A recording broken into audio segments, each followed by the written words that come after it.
Hi, I'm Max Keiser. This is the Keiser Report. So, Mervyn King, governor of the Bank of England, says that we're facing the worst financial crisis in history. Had he been watching this show, he would have known that this has been the case now for many, many months. He also goes on to say that he does watch the Keiser Report, but he doesn't have enough financial literacy to understand what we're saying on this show. Mervyn King, step aside. Bring in Stacy Herbert, who should be running the Bank of England. I would bury it the first day I was running it. He neglected to mention, of course, why we are in the worst financial catastrophe of all time, and that's because of the Central Bank of England and America and the rest of the world and the top 1% that they represent. And you know there's this building war, this global insurrection against banker occupation, the 99% against the 1%. So here's the 1% responding. Headline reads, Chicago Board of Trade taunts Occupy Chicago, we are the 1%. You know, the Occupy Wall Street spread to Chicago, and you see this photo here, Max. This is from the Chicago Board of Trade, and they put up posters inside saying, we are the 1%. Well, Chicago Board of Options, Stacy Herbert, of course, is the site of listed options back in the 1970s, the beginning of derivatives, as that term is understood today. And these are kind of the ground zero of financial terrorists. The Chicago School of Economics is there. This is where Obama came from, and Milton Friedman, the neoliberal school. And these fellows should not be so cocky because the mob is beginning to circle, I can say, maybe in those terms. In other words, it's not as if these people can simply disappear once they punch the clock and leave the Chicago Board of Options Exchange. I mean, they're living, breathing human beings. For how long? Well, many people don't know this, but Marie Antoinette actually did the same thing. She hung a poster outside of Versailles saying, I am the 1%. And here's an image from the 1800s, I guess, and this is a picture of her being led to the guillotine. And I have another picture here, Max. This is the actual blade used to cut her head off soon after she put up her banner saying, I am the 1%. I've got a bid on that. I'd like to add that to my collection, my Robespierrean collection of Reign of Terror memorabilia, with prices for Reign of Terror memorabilia are skyrocketing all over the world as people begin to remember some of the actions that they can take. Yes, and I'm not advocating that. I'm just saying this is what happens in history. Well, I've been saying, you know, that you need to have something in your back pocket to scare the bankers with. If Hank Paulson can say we need a $3 trillion bazooka to scare the banks into giving us more money, then the 99% can say we've got the guillotine. So let's move on to Herman Cain. Wall Street protests are un-American, he says. He's Republican presidential candidate, Herman Cain. And he says that the Wall Street protesters are un-American and against capitalism, and, quote, that protesters shouldn't rally against Wall Street bankers or brokers because they're the ones who create the jobs. Well, Herman Cain is completely wrong on this point. I mean, the Wall Street is there to allocate capital, and here you have Herman Cain and current iteration of Wall Street, which is vast concentration of capital. This is, of course, the complete opposite of what is supposed to happen with an allocation that's equitable and creates jobs. He's destroying jobs. Exactly, and that's you were saying at the top of the show that Mervyn King is saying this is the worst financial catastrophe in the history of the universe. And why? It's because bankers have misallocated capital. That's their single job. They're supposed to allocate capital into productive enterprises, right, not into fraud and casinos and scams. Right, and how do they do that? They do that by using derivatives to steer the risk of capitalism into the public domain, and they keep the reward. When derivatives and the options volatility formula is kind of like the splitting of the atom. You know, they split capitalism between risk and reward and created a financial nuclear bomb in which they keep all of the reward and all the risk is rotting in the rest of the society. And he also says it's un-American. If you want to look at what is American and what isn't, just look up Thomas Jefferson or John Adams, or what they said about bankers and Wall Street.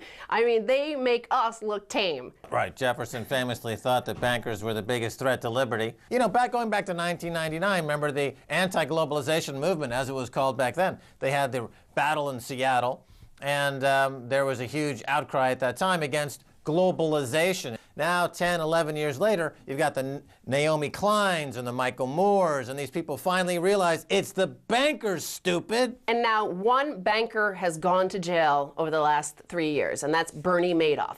And everybody says that was a bad apple. The rest of the system is fine, and the financial system has collapsed by pure sheer coincidence. Nothing happened to cause it. So we're going to turn to this headline: Madoff whistleblower tells King World News banks stealing from pensions. Now this is Harry Markopolos. He's the one that 10 years before the Madoff fraud collapsed, he was the one that wrote to the SEC a 10, 15-page letter outlining exactly why Bernie Madoff was a Ponzi scheme and how it was operating. Well, Harry Markopolos is involved in this lawsuit against Bank of New York Mellon. He's the one that gave all the evidence to the Attorney General of New York. And let's turn to this clip from King World News. Every day, every time a state pension fund traded, the bank would steal approximately 0.3% from every transaction. Every time a pension fund bought a currency, the bank would mark a high price for the day. They would look back, because currency trades in a 24-hour clock. What the Bank of New York would do is look back 20 hours and assign all the state pension funds' purchase transactions at the high of the day. And every time a state pension fund tried to sell a currency, they would assign them a price at the lows of the day. And they would pocket the difference. And they did that not for just 10 years, but for decades. Every day for decades. Well, it brings up 3 points as I count them. Number one, that pension funds are abused. This is where banks dump risk. When they make a bad bet and it's a losing bet, they dump it in a pension account. I myself have done this on Wall Street many times when I was working on Wall Street. We did these look-back trades. Is this your Jim Cramer moment? Well, I've said this before. You know, you put on a big option trade, a volatility trade at the end of the day. You don't give an account number to the options dealer on the desk, you know, because they're in line for a big Christmas bonus. And then at the end of the day, if it's a loser, you dump it into a pension account or you give it to a corporation for a tax loss. If it's a winner, you go into an account that you've already got a prearranged relationship with where there's a massive kickback. And this is most of the trading on Wall Street is like this. Number two, the scam itself of skimming pennies, skimming small amounts of money on every single transaction. It went completely unnoticed for years and years and years. What did I say last week? If you introduced a Tobin tax, which is exactly the amount of money we're talking about here, nobody would notice it. I got emails from people saying, of course, people would notice it. It would destroy the banking industry. You can't introduce a Tobin tax. But here you have a perfect example. They stole a certain percentage of every single transaction. Nobody noticed it for decades. It's similar with a Tobin tax, a small 0.5% or 1% transaction fee. Not a single person would notice it if you never told them. So this is essentially a Tobin tax that Bank of New York Mellon has been imposing upon the bottom 99%. But dare you suggest that we reverse that and take that back from the 1% and with a Tobin tax? They're like screeching that this is un-American, this is anti-capitalist. Well, what is it when Bank of New York Mellon does that to the 99% of their customers? Right. It's fraud, but they say it's fraud in the service of liquidity and market making. Same thing Goldman Sachs says. Lloyd Blankfein, when he goes to Congress, he says, yes, we commit fraud every day, but we need it to keep markets open. Now, the third point, of course, is that this revelation will go unheeded. Nobody will act on it. They're part of a criminal syndicate. This is why they go unpunished, because they're not being prosecuted as a racket, under RICO. To explain to the audience who the Bank of New York Mellon is, here's the Wikipedia on them.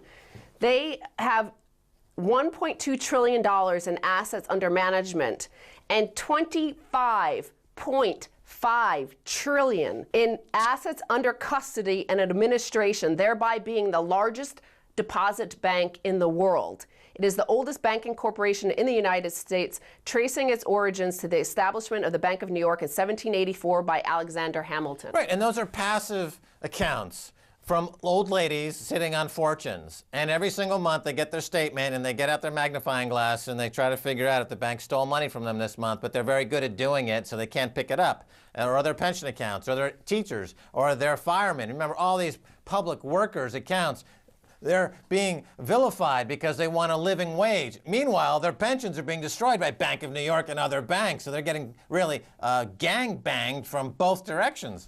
Well, Harry Markopolos points out in the interview that if you have a pension, basically you have been defrauded by Bank of New York Mellon because everything passes through there. That's the $25.5 trillion in assets. It flows through there as the deposit bank. So emphasize that point as far as the infrastructure goes in management of the pension fund industry. They are at a key choke point in that whole infrastructure, and as gatekeepers, they're bandits essentially, because as the money goes through the system, they stand there as a gatekeeper or as a bandit, and they steal on every single transaction. And now it's just becoming revealed. The attorney general will have to be bought off or bribed or caught in a sex scandal, so no prosecution, and nothing will come of this. And now, importantly, there's the Occupy Wall Street. They're trying to get to New York Stock Exchange. Right around the corner is the Bank of New York Mellon, surrounded by police. And here's the last clip from Harry Markopolos I want to play. If Al-Qaeda had done this to Americans,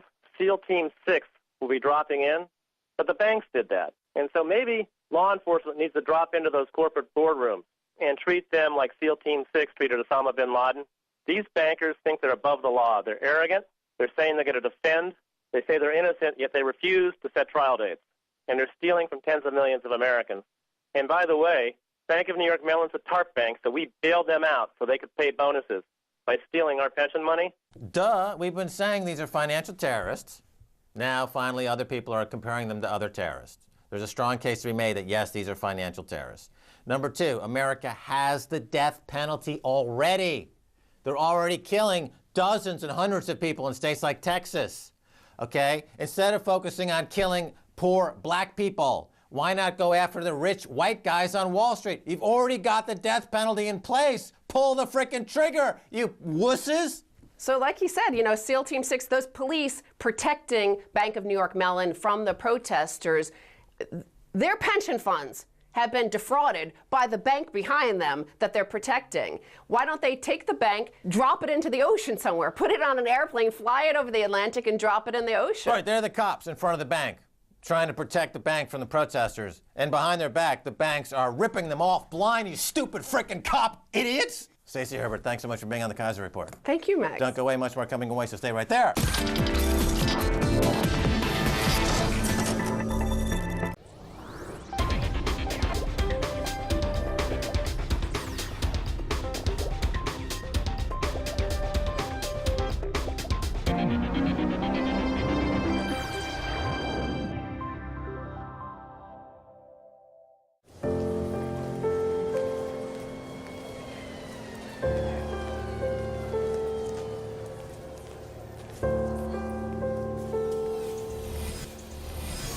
Life in Russia would be so much brighter if you knew more about someone from first impressions. Meetfriends.rt.com.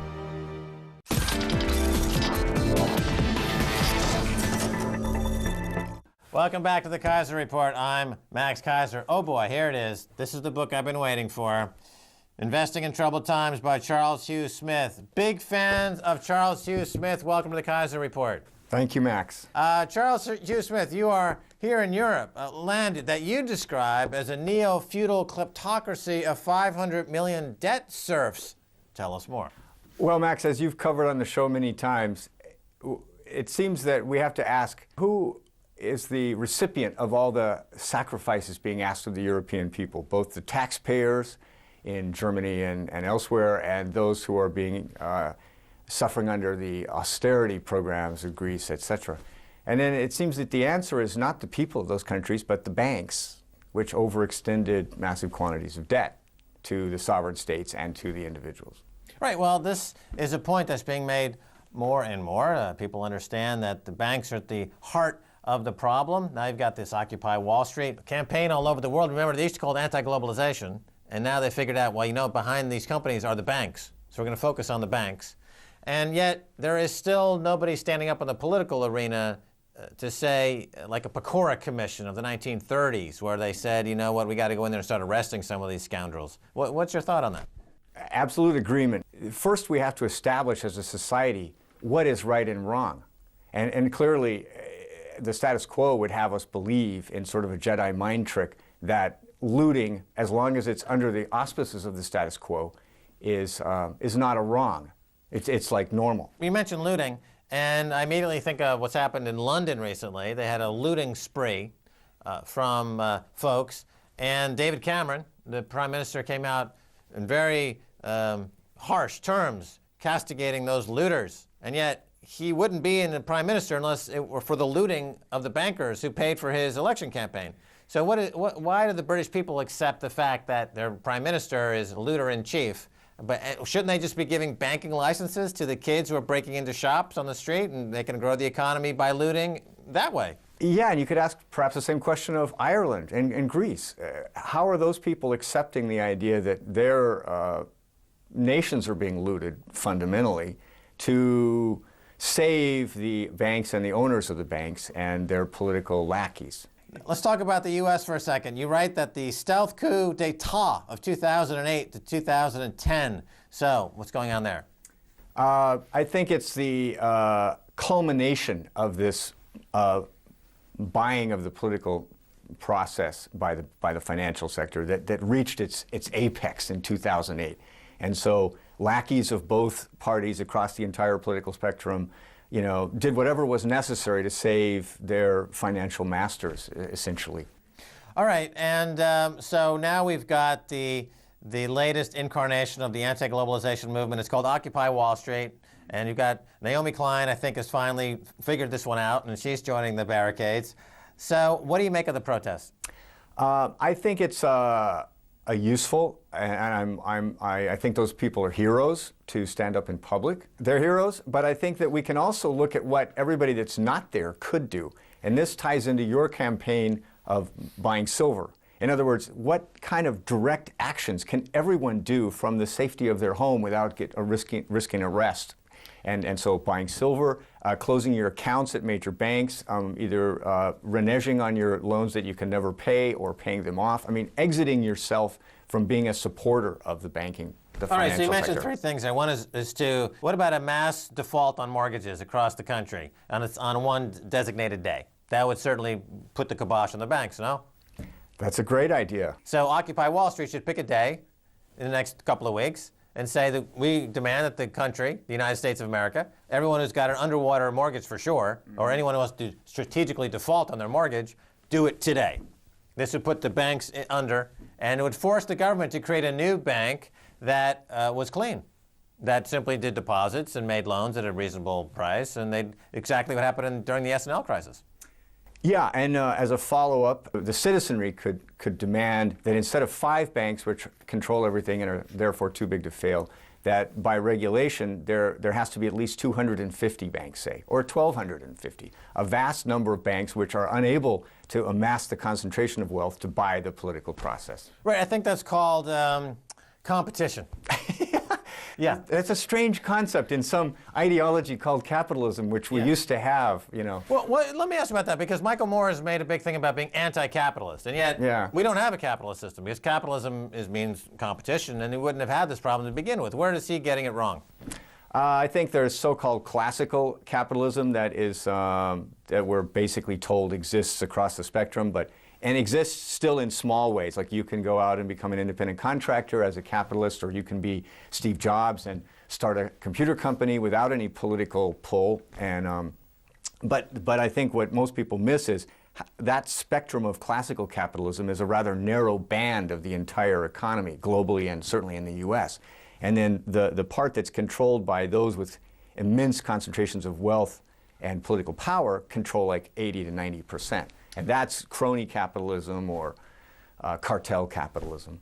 All right, now my friend Alex Jones, he's making a move to go now even deeper into the disease by going from Occupy Wall Street to Occupy the Fed. And he's targeting the Dallas Fed as part of this Texas initiative. Is that, in your mind, the right direction? Absolutely. And what's interesting, Max, is how we see this movement gathering force at either end of the spectrum. That we have some leftists realizing that the Fed has got to be brought under the Treasury, and then from the right, Ron Paul is like, abolish the Fed. I mean, either one is a move in the right direction. So maybe we're getting some consensus. Right. The Fed should be under the Treasury. That's a proposal by Dennis Kucinich. Yes. And which is it's pretty much the exact idea of audit the Fed, or what Ron Paul has been talking about. What about this idea that Dennis Kucinich says nationalize the Fed, put it under the Treasury, effectively making it transparent within the government's ability to do so?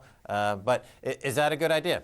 Oh, absolutely. I mean, as to whether we should have a Fed is a secondary question, but certainly if we have one, then it should be under the Treasury, which is nominally under the elected government. Right. So what would be the objection? I mean, if you said to the Fed, look, we're just going to put you under the Treasury Department. You report to Tim Geithner now, Ben Bernanke, and we're going to put a guy in Tim Geithner's office to make sure he is not doing too many horrible things. What could they say back as to why that's not a good idea? Well, I think the Jedi mind trick is we need an independent Fed owned by the banks to make the correct policy for the elected government. Right, but Alan Greenspan kind of blew that concept of independent Fed by every single time there was a political problem in Washington. He lowered interest rates, Yeah. which created the bubble, which created the enormous banking fraud, which created this massive depression. Now, you mentioned silver a moment ago, and we did the Crash JP Morgan Buy Silver campaign. It caught huge attention all over the world. Price of silver at that time was 26, rocketed up to $50 an ounce. There's been a pullback down to the 30 range. Still in a bull market, still looking good. But walk us through how that works. You're taking physical silver off the market, so how does that crash the banks? Well, actually, you're probably more adept at that argument than I am, and you've made it many times and better than I can. But I think the key function to me is silver, amongst many other commodities, is actually traded as a commodity, and the futures far exceed the actual physical product, right? So if we, the people, go out and physically own most of the physical product, then that reduces the amount that's available for leverage and financialization. Right. The banking crisis is due almost entirely to over-leverage, which is fueled by speculation. And the cost of speculating is near zero because interest rates are near zero thanks to this corrupt Fed. Yes. And anytime they make a mistake, they dump it into a pension account somewhere. And it's all, however, still stacked on top of something physical at the base of the Ponzi scheme. That's right. Now, so if I take $100 of silver out of the Ponzi scheme, I am decapitalizing the Ponzi scheme by probably close to $1,000 at this point. Yes. That's how incredibly leveraged this system is. Yes. So it would cause, again, the Ponzi scheme to crash, which sounds horrifying unless you realize that it's a Ponzi scheme banking cancer and you're trying to get rid of the cancer. That's right. So it's the leverage needs to be removed, and you do that by taking the fundamental layer out of this layer cake of fraud, as it were. Now, we've got Herman Cain, who's running for president. He recently stated that the Occupy Wall Street protesters are un-American, for its bankers that create jobs. Your thoughts? One wonders at the audacity of that statement.